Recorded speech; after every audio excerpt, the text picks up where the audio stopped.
Hello everyone, welcome to my channel. मेरा नाम सोनी है और हम प्रिपेयर कर रहे हैं डीएसएसपी टीजीटी सोशल साइंस के लिए, और जिसमें हम प्रीवियस ईयर क्वेश्चंस को सॉल्व कर रहे हैं। पिछले एक क्वेश्चन पेपर हमने पूरा सॉल्व कर लिया है, जिसमें हमने सिस्टी के सिर्फ क्वेश्चन सॉल्व किए थे, ठीक है।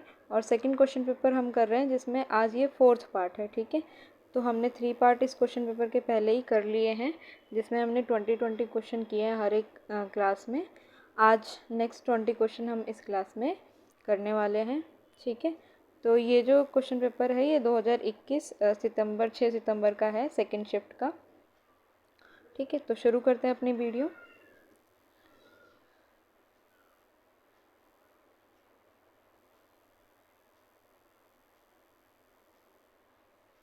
ठीक है, तो टोटल 5 डिसिप्लिन होते हैं हमारे सब्जेक्ट कंसर्न में, और जो जनरल पेपर होता है उसमें। तो हमने अपने सब्जेक्ट कंसर्न यानी सोशल साइंस का जो क्वेश्चन पेपर कर रहे हैं उसमें हमने 3 डिसिप्लिन कर लिए थे, यानी कि 60 क्वेश्चन कर चुके हैं हम। और आज हम डिसिप्लिन 4 करेंगे, ठीक है। 161 क्वेश्चन नंबर से, ठीक है, स्टार्ट करेंगे। तो शुरू करते हैं अपनी वीडियो, ठीक है।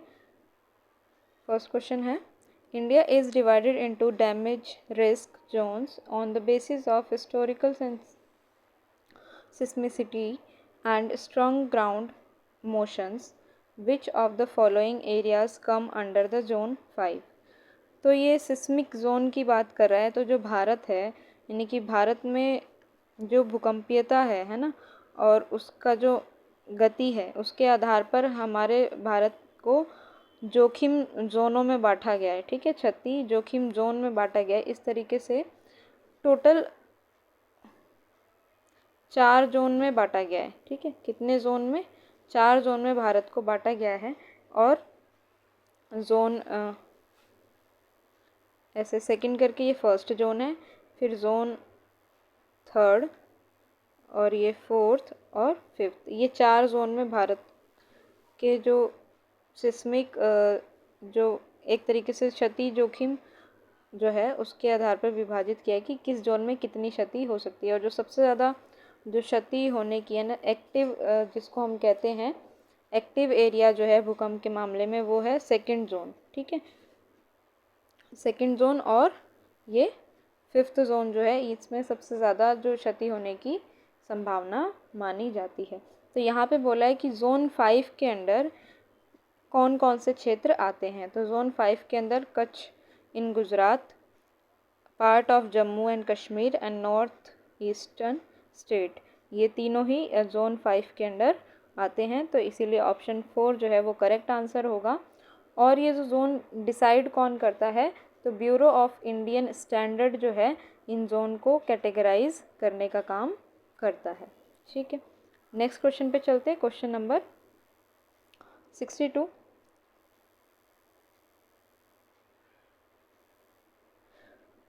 A common method used to measure poverty is based on।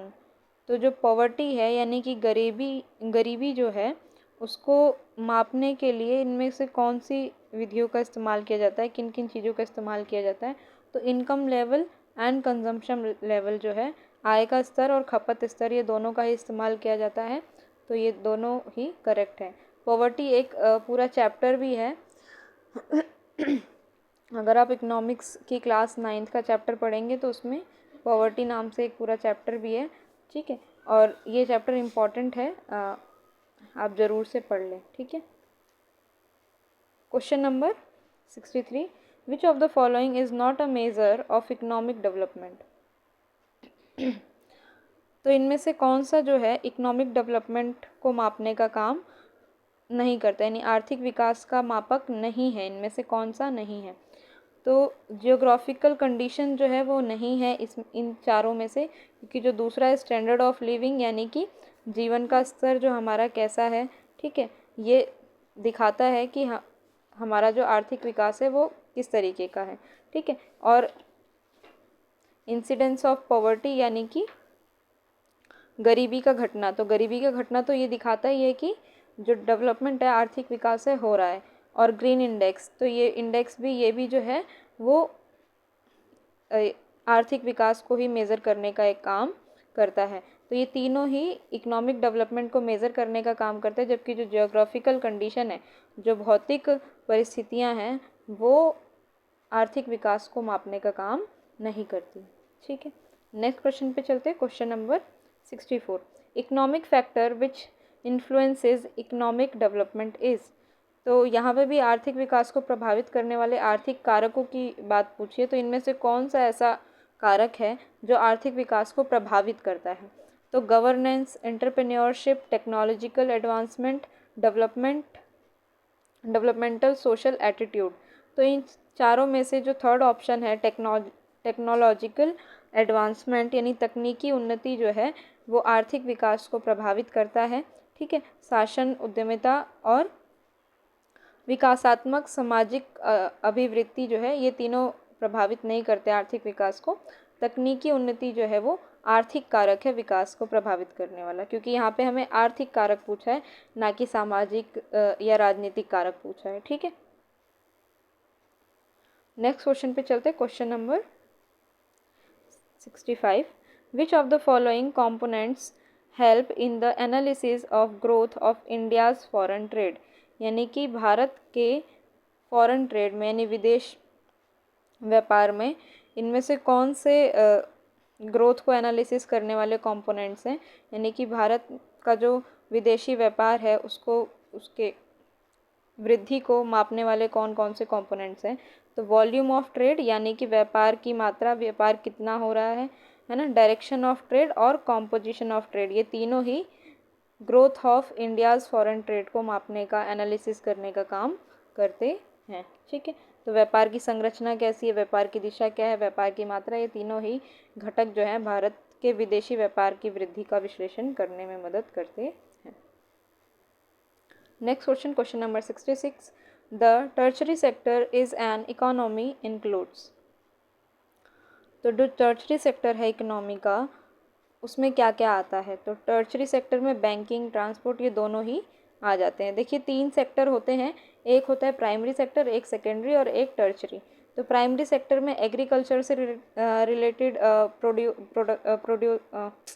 Goods आ जाते हैं। ठीक है, और सेकेंडरी सेक्टर में इंडस्ट्रीज़ आ जाती हैं जिसमें प्रोडक्शन वगैरह होता है, मैन्युफैक्चरिंग बेसिकली होता है। और टर्शरी सेक्टर में सारी की सर्विसेज आ जाती हैं, सभी की सभी, है ना, वो टर्शरी सेक्टर के अंदर आती है। जैसे बैंकिंग हो गया, इंश्योरेंस हो गया, ट्रांसपोर्ट हो गया, ट्रेड हो गया, ये सब टर्शरी सेक्टर के अंदर आता है। और सेकेंडरी सेक्टर में आता है इंडस्ट्रीज़, फैक्ट्रीज़, है ना, जहाँ पे मैन्युफैक्चरिंग होती है बेसिकली। और प्राइमरी सेक्टर में डेयरी हो जाएगा, डेयरी जो उत्पाद होता है, एग्रीकल्चर प्रोडक्शन होता है, ये सारी चीज़ें इसके अंदर आ जाएंगी। माइनिंग आ जाएगा प्राइमरी सेक्टर में। ठीक है, नेक्स्ट क्वेश्चन पे चलते हैं। Question number 67, the cash which bank have to maintain with Reserve Bank of India as a certain percentage of their demand and time liabilities is called।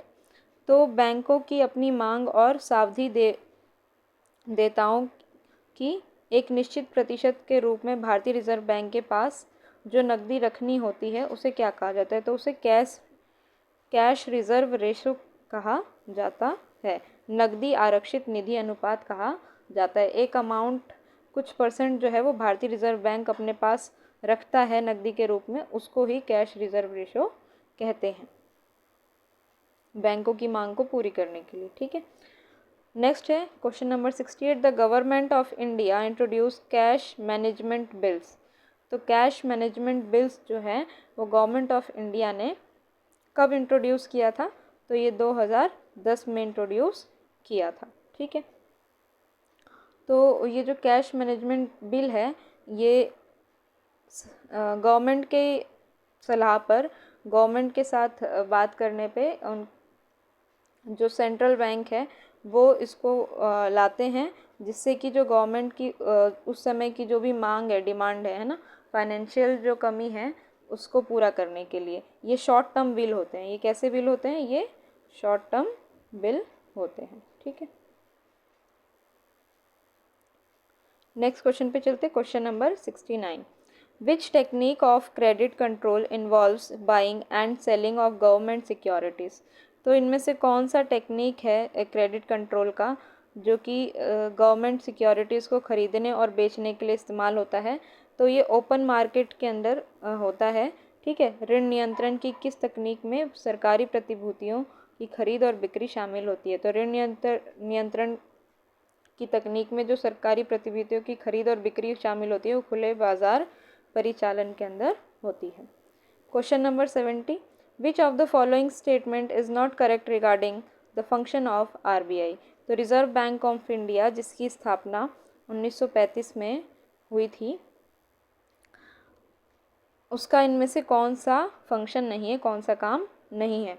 तो if it formulates regulation guidelines for investor, यानी कि निवेशकों के लिए विनिमय दिशा निर्देश तैयार करता है, तो नहीं, ये इसका काम नहीं होता है। It acts as a banker to the government, ये इसका काम है सेकंड। ठीक है। और it manages and control the foreign exchange and third है इट इशू करेंसी नोट। ये तीनों ही इसके काम हैं, यानी कि फॉरेन एक्सचेंज को मैनेज करने का काम आरबीआई का है, करेंसी नोट जो हैं उनको इशू करने का काम भी आरबीआई का ही है, और ये गवर्नमेंट का भी बैंक होता है, ये भी बात सही है। तो ये तीनों ऑप्शन करेक्ट है नीचे के, लेकिन जो फर्स्ट ऑप्शन है वो करेक्ट नहीं है, वो इसका काम नहीं है। तो यहाँ पे बोला है नॉट करेक्ट, इसलिए फर्स्ट ऑप्शन हमारा सही हो जाएगा। लेकिन ये काम है कौन कौन ये गाइडलाइंस जो है इन्वेस्टर्स के लिए तैयार करता है, फॉर्मुलेट करता है? तो ये तैयार करता है सेबी। ठीक है। कौन करता है? सेबी।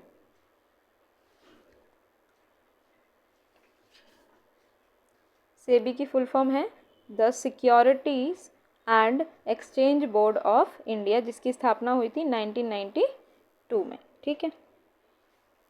नेक्स्ट क्वेश्चन पे चलते, question number 71। According to the division of power in the constitution of India, residuary power of legislation are vested in which of the following? इनमें से जो residuary power है वो किसके पास है? तो the state, the union, the supreme court, the legislative council of India. तो union के पास है, यानी कि सेंट्रल गवर्नमेंट्स के पास ये रेजिड्यूरी पावर होती हैं, जिसको हम अवशिष्ट शक्तियाँ कहते हैं। ठीक है। ये संघ के पास है, और किस आर्टिकल में आती हैं? तो ये जो रेजिड्यूरी पावर जो है ये 248 अनुच्छेद के अंदर, संविधान के अंदर दी हुई है इसके बारे में। ठीक है। Question number 72, the constitution of India federalizes its power and authority at dash and dash level as unit of local self government, यानी कि भारत का संविधान स्थानीय स्वशासन की इकाई के रूप में डैश और डैश स्तर पर अपनी शक्तियों और अधिकारों का संघबद्ध करता है। संघबद्ध मतलब कि अपनी शक्तियों का बंटवारा करता है, यानी शक्तियों को देता है स्वशासन की इकाइयों में। तो कौन कौन से? विलेज और म्यूनसिपैलिटी, यानी कि गांव और नगर पालिकाओं में अपनी शक्तियों को बांटता है। ठीक है। और अधिकारों को।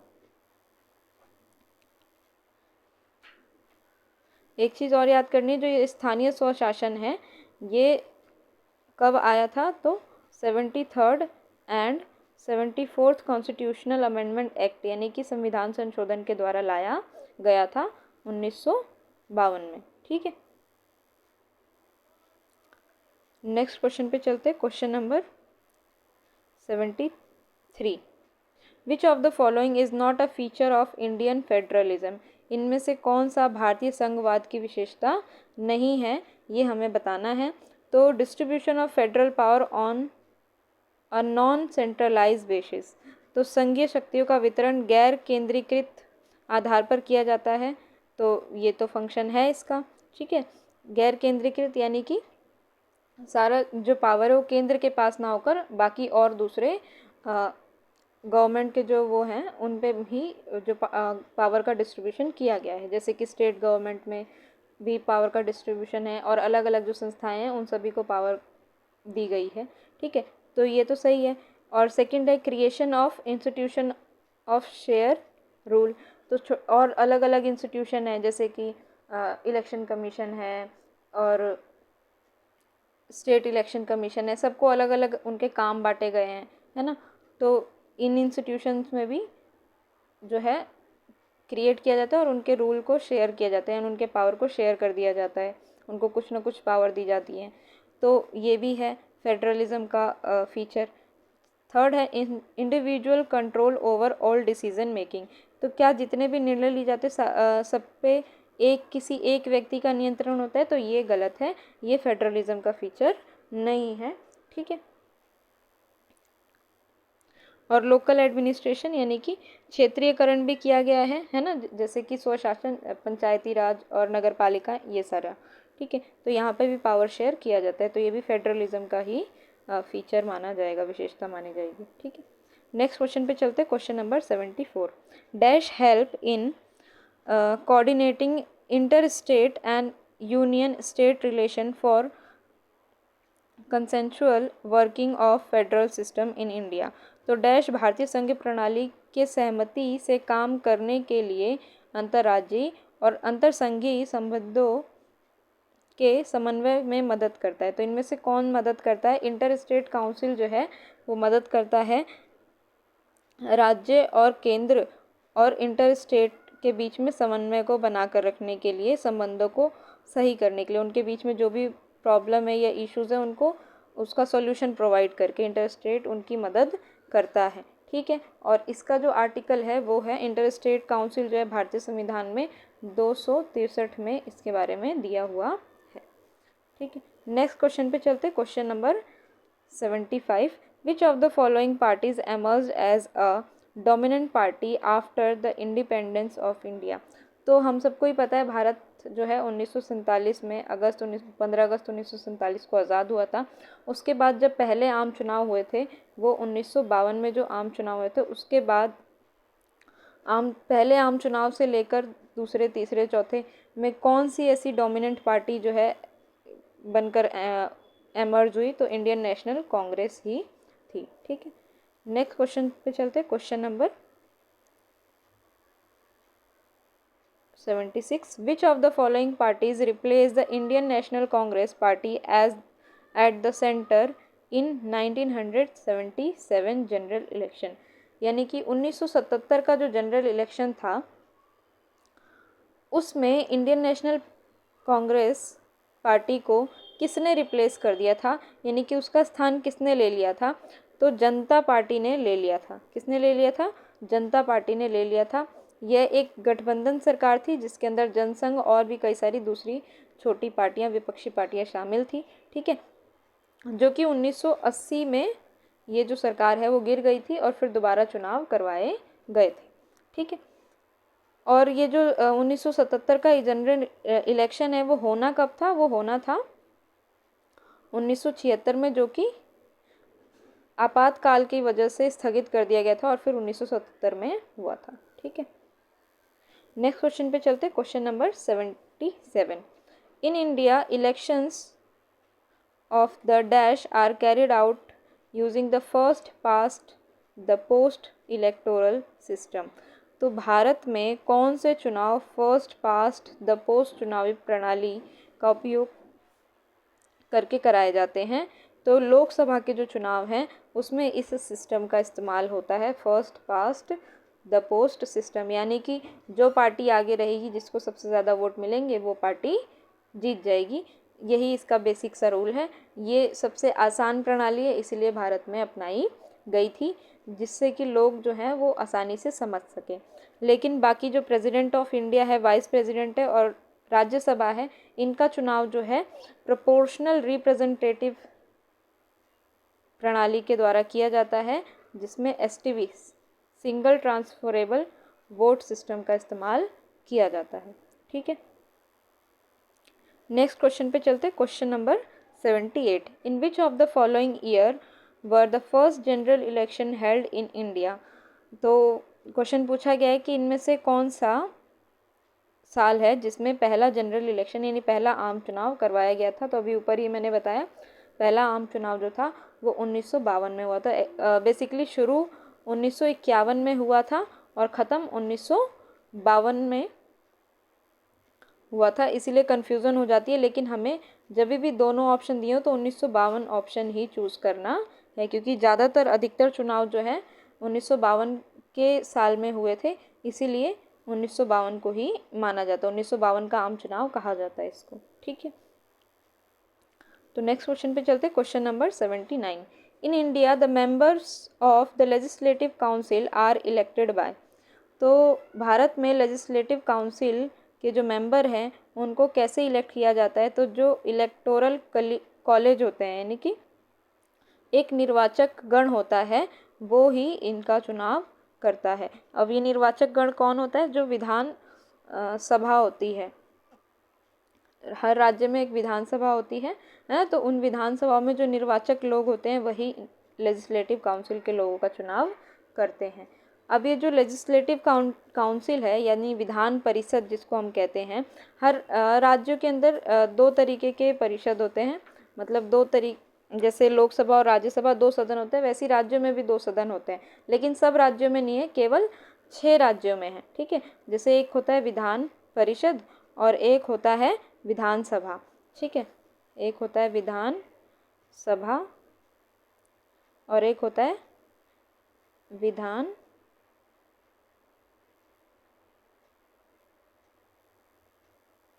परिषद। अब ये जो विधानसभा है ये तो हर राज्य में है, लेकिन ये विधान परिषद जो है वो केवल 6 राज्यों में है। कहाँ कहाँ पर है? आंध्र प्रदेश में है, तेलंगाना में है, ठीक है, तेलंगाना में है, कर्नाटका में है, और कहाँ पर है? महाराष्ट्र में है और बिहार में है, ठीक है, और यूपी में है। इन 6 राज्यों में ही केवल पूरे भारत में विधान परिषद है। ठीक है, यानी विधान परिषद और विधानसभा दोनों इन 6 राज्यों में है, बाकी अन्य राज्यों में केवल विधान सभा ही है। ठीक है, केवल एक ही सदन है। नेक्स्ट क्वेश्चन पे चलते हैं। Question number 80। Which of the following feature are part of the concept of democracy.